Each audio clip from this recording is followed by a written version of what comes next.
Hello, everybody. This is Ryan Koki of the Seahawk Recap Show, and welcome to News of the Week, episode number 16.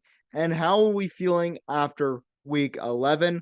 Well, I'll tell you, as a Seahawks fan, losing to the Rams at SoFi sucked hard. It was so bad. We lost by a point, and honestly, we missed the game winning field goal. It really sucks to have that happen, but football is football. We lose another game. We're now 6-4 on the season.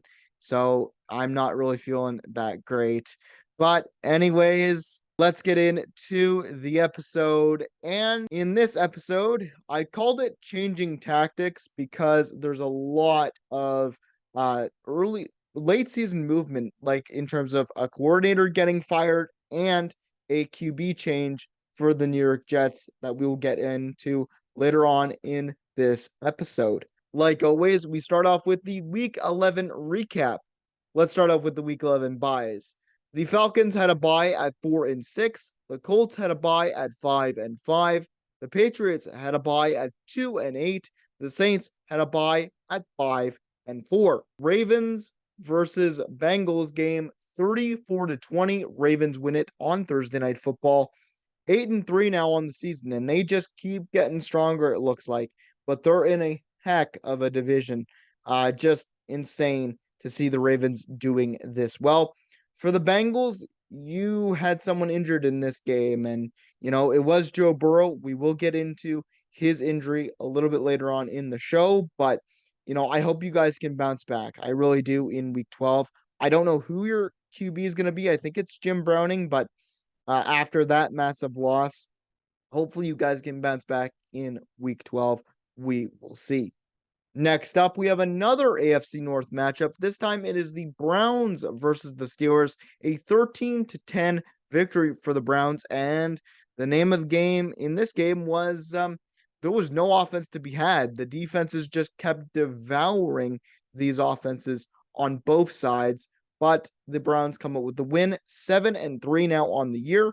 The Steelers are 6-4, and they make a change, and it's just insane to see. But hopefully they will come back in week 12, and hopefully the Browns will keep on their winning ways for the remainder of the season. Next up, we have the Dolphins versus the Raiders, a 20-13 victory for the Dolphins. 7-3 now. Nice to see a nice healthy record. And you know what? AFC's heating up. I can't wait to see what this playoff picture for the AFC is going to look like for this playoffs in a couple of weeks' time, because it's just going to be mental. For the Raiders, 5-6. Again, going against one of the best teams in the AFC in terms of offensive production. So with a new head coach and a new interim GM, you know what? I wouldn't be happy with the loss, but I would take this loss and go, yeah, this team was just better than us. We can get back into our winning ways in week 12 and try to go 6-6 on the season. Next up, we have the Lions versus the Bears, an NFC North matchup. The Lions take it 31-26. And nice to see from the Lions, 8-2, now solidifying their spot on top of the NFC North. For the Bears, you're just here to play spoiler, and sadly, you guys got caught in the crossfire. We know what you guys are. You're not competing really for the rest of the season. So hopefully you guys can play spoiler for the rest of the season, and we'll see what happens in week 12. Next up, we have the Jaguars versus the Titans. 34-14, Jaguars win. 7-3 now on the year for the Jaguars. Nice to see. AFC South is getting a little spicy considering that the Texans are right on the heels of the Jaguars. So the Jaguars really need to keep winning, because if they want that top spot, they're going to have to fight for it this year. For the Titans, man, 3-7. You guys know that your season's over. I look forward to seeing what you guys do in the offseason for 2024, 2025, but I hope you guys will not just can the rest of the season and try to get some more wins. Hopefully you'll bounce back in week 12. Next up, we have the Packers versus the Chargers, 23-20. Packers win. 4-6 on the season. Nice win for the Packers. A very close win for the Packers. But honestly, guys, this season is not what you wanted. I know Packers fans are a little bit upset with this. I know that they're calling it a rebuilding year, but you guys are showing some fight, and I hope you guys continue your winning ways for the next couple weeks. And I can't wait to see what happens at the end of the season. For the Chargers, man, 4-6. You lose to the Packers, who've been struggling all year. Not great. Not a great look for Brandon Staley and this coaching staff. And honestly, um, having issues like this, you guys are a very well constructed team in terms of star players. You just need a coach that can coach better. I don't know what else to say, but hopefully you guys can bounce back in week 12 after this loss. Next up, we have the Texans versus the Cardinals, a 21-16 win for the Texans, 6-4. And now you're right on the heels, like I said before, of the Jaguars. And honestly, guys, just keep winning because I can't wait to see what your record will be at the end of the season. Because if you guys make the playoffs, I will be beside myself because that is a first year head coach with a great QB making the playoffs when nobody expected anything from the Texans this year. It would just be a great story. It's like the Seahawks last year. And it would just be a great story to see that happen for the Texans because I really like DeMeco Ryan as the head coach.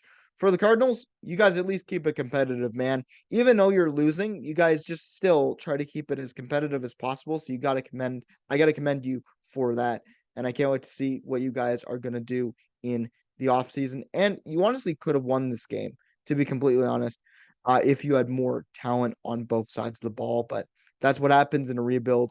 You just roll with the punches. Next up, the Panthers versus the Cowboys, a 33-10 win for the Cowboys. 7-3 now on the season for the Cowboys. They have not beaten a team over 500, so there's a little asterisk to that for some people. But honestly, just the pure domination from the Cowboys. When they win big. And I know it's against lesser teams, technically, but you know what? If they keep this kind of pace up and they can keep these kind of numbers up in the playoffs, maybe they can make a run. Just maybe. For the Panthers, 1-9 now, and man, it never feels good to lose at home. But this season was kind of going by the wayside ever since it started for you guys, honestly. And we'll see what you guys can do in 2024, 2025 next season. Commanders versus Giants, a 31-19 win for the Giants. And man, Commanders, you won 4 games, and I guess that's all you're going to get this season because you guys have been on a slump ever since you had those 4 wins. And it really sucks because I was really rooting for you guys to not make contention for the playoffs, but at least have a semblance of a bounce back. But I guess that's what happens when you have new ownership and a new way of doing things. You just take a season to evaluate everybody and get rid of those who are not performing. So I kind of get it. For the Giants, though, Giants, you're 3-8 now. That's great. Honestly, from you guys, you guys keep fighting, and you know what? Honestly, you guys are rewarded for your efforts. Good job. Nice win. Just wish you could have had more wins this season because who knows where you would be now in this playoff race. Next up, we have the 49ers versus the Buccaneers, a 27-14 win for the 49ers. And man, after their bye week, after their 3-game skid, they look to be right back to where they started the season. Just a dominant performance. Again, I know it's against the Buccaneers, but you know what? Winning is winning, man. You take the win whenever you can get them. And now they're 7-3, and they're one of the top teams in the NFC for a reason. They're just so good. For the Buccaneers, 4-6. You can't afford any more mistakes, or else your playoff hopes might be dashed along with your team this season. Next up, we have the Bills versus the Jets in a 32-6 victory for the Bills. Man, Bills, this is what I'm talking about, man. I know it's the Jets. I know it's a pretty bad Jets team this year, but honestly, guys, you're now 6-5. Where has this been all season? These types of wins are the types of wins I was expecting to see from this Bills team. Now you need to build on this momentum and try to see if you can string a couple more wins together so that you can challenge for the playoffs this season. There's still hope for you guys. For the Jets, man, just a bad performance. Your whole offense this season has been dreadful. I know it was built for Aaron Rodgers, and sadly, when you build an offense for one player, only one player can really use it. I think honestly that's been your biggest problem, but hopefully you guys can bounce back in week 12. Next on the list, we have the dreaded game, and it's the Rams versus the Seahawks, 17-16. That hurts to look at. Rams win. And again, Jason Myers, I'm not blaming him at all. He missed the game-winning field goal, but he shouldn't be responsible for for kicking a game winner for the second time in 2 weeks. That's just not fair to him.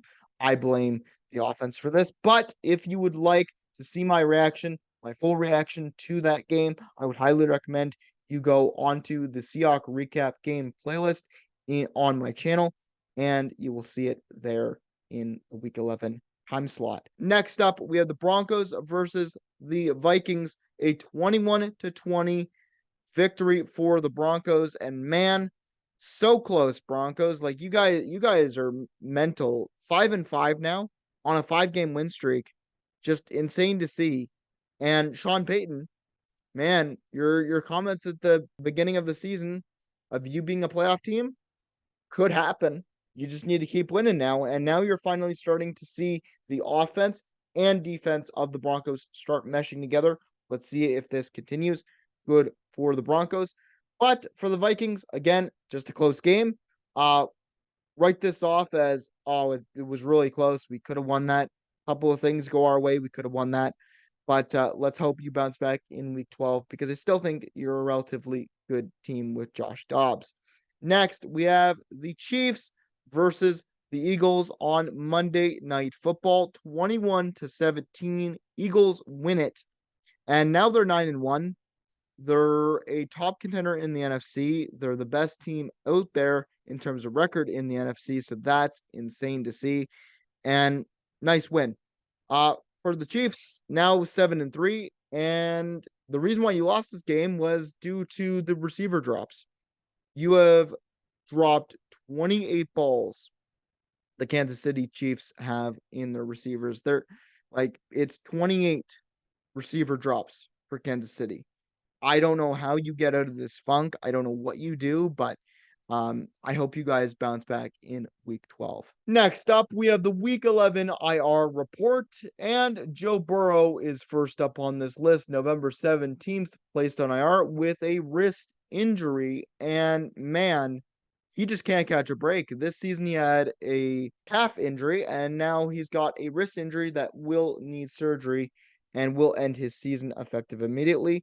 He will need to repair a torn ligament in his wrist, and Jim Browning will take over as the starting QB for Bengals this week. So I wish Joe Burrow all the best in his speedy recovery back onto the field for next year because, man, this season's just been brutal for him. And next, we get to Tolonga Olafunga, safety for the 49ers, placed on IR November 20th.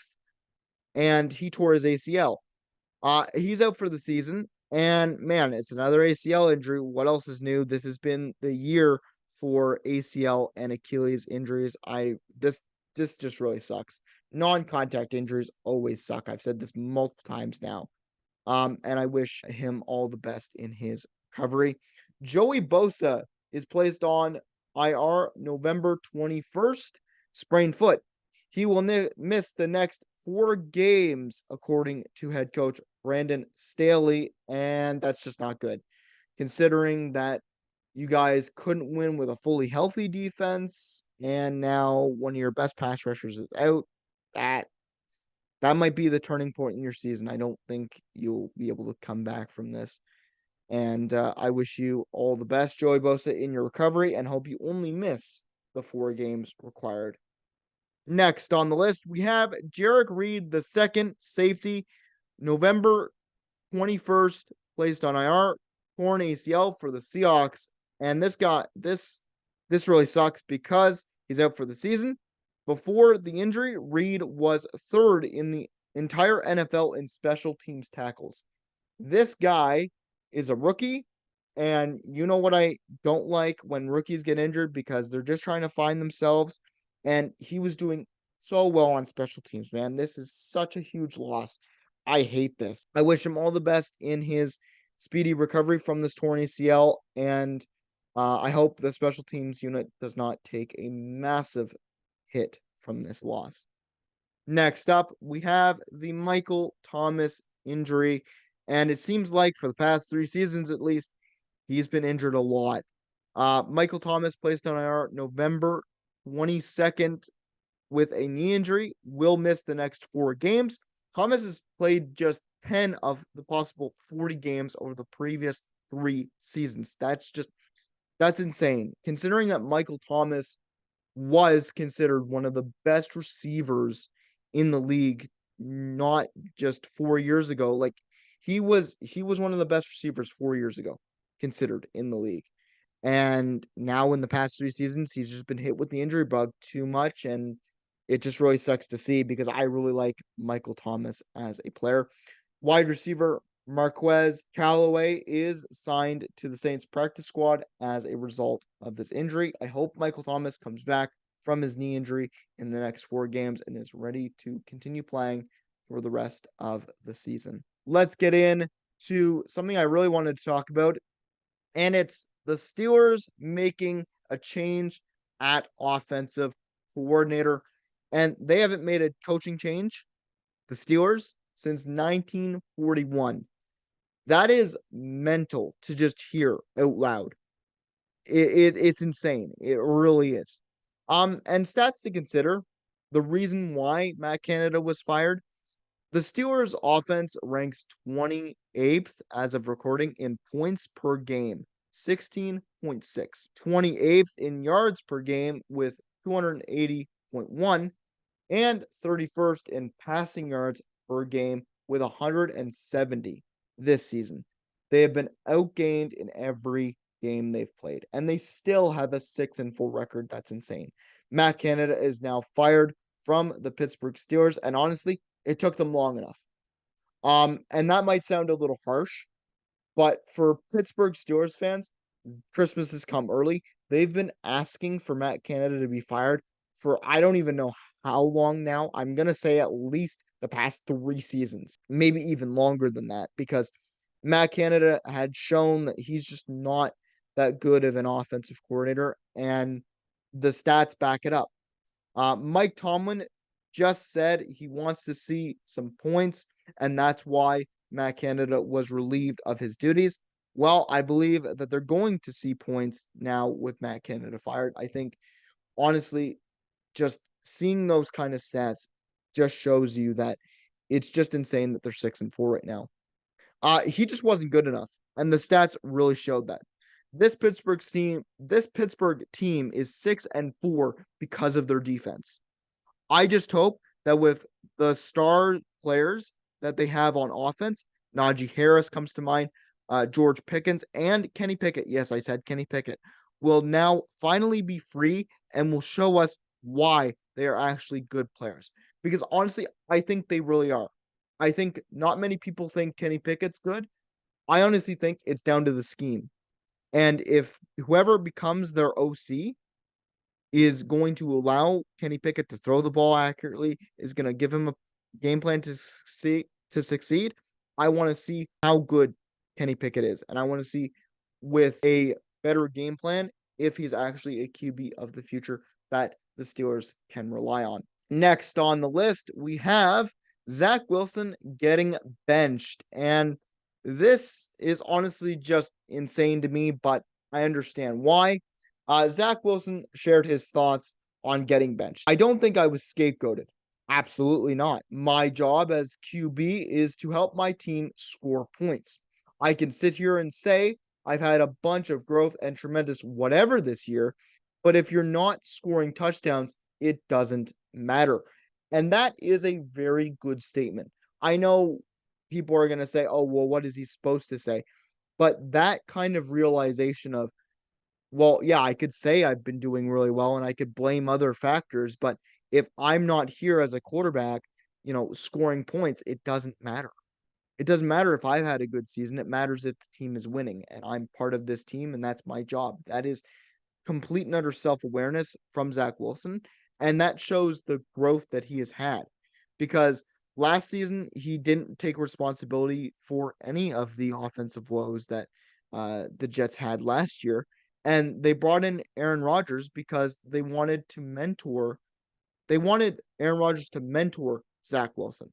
And although the season hasn't gone to plan because Aaron Rodgers is out with an Achilles tear, Zach Wilson's been thrown in the fire and he's been trying to do what he's been trying to do, but he's a backup for a reason. And I'm not really surprised that Robert Saleh has now benched Zach Wilson. The O line and this entire offense just hasn't been great. And I think throwing Zach Wilson to the fire was a big mistake, but he'll learn from his mistakes this year. So because the offense and this team hasn't worked with Zach Wilson under center, I think putting in Tim Boyle, even if he's not great, will just give the team new ideas and hopefully will light a fire under some of these offensive players to do better. Honestly, if you're going to keep losing, why just lose with the same guy when you could put somebody else in there and give them a shot to see if they can do anything with this offense? But, anyways, that is my thoughts on the Zach Wilson benching, and that is my thoughts on Matt Canada getting fired from the Pittsburgh Steelers. I hope you enjoyed this episode, and I will see you on Thursday as the Seahawks take on the 49ers in Week 12 on American Thanksgiving. Anyways, go Hawks go. Let's see if we can make it to 7-4, and I will see you on Thursday. Anyways, happy Thanksgiving to you all, and go Hawks go.